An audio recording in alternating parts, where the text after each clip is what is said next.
আজকের এই কর্মসূচি থেকে, এই অবস্থান কর্মসূচি থেকে আমরা আনুষ্ঠানিকভাবে আগামীতে কখনো যেন একজন শিক্ষার্থী আর এ ধরনের অনাকাঙ্ক্ষিত কোনো ঘটনার শিকার না হয় সে বিষয়ে দৃষ্টান্তমূলক পদক্ষেপ গ্রহণ করার জন্য অনুরোধ জানাচ্ছি এবং সামনের হত্যাকাণ্ডের সাথে যারা জড়িত তাদেরকে সবাইকে গ্রেপ্তার করে আইনের আওতায় নিয়ে আসার অনুরোধ জানাচ্ছি।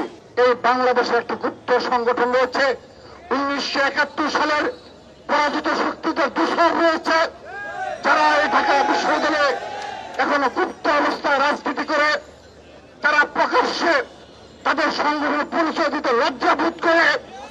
সেই সংগঠনের নেতা কর্মীরা সাম্যের হত্যাকাণ্ড নিয়ে সোশ্যাল মিডিয়ায় প্রপাগান্ডা ছড়িয়েছে। আমরা শুধু নিন্দা জানিয়ে ক্ষান্ত হব না, আমরা তাদেরকে দাঁত ভাঙা জবাব দেওয়ার জন্য প্রস্তুত রয়েছে।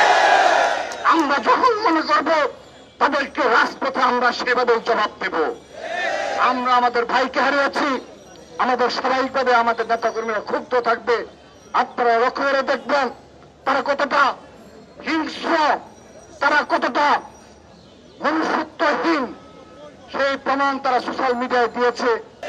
তারা নিজেদের ইসলামিক ছাত্র সংগঠন মনে করে, আমি বিশ্বাস করি তারা একটা মুনাফাকের সংগঠন। তার প্রমাণ আবারও সাম্য হত্যার মাধ্যমে এবং সম্রাটকে এবং আবারও তারা এই সম্রাটকে একই ভাবে মিলিয়ে প্রমাণ করছে তারা মুনাফিকের দল।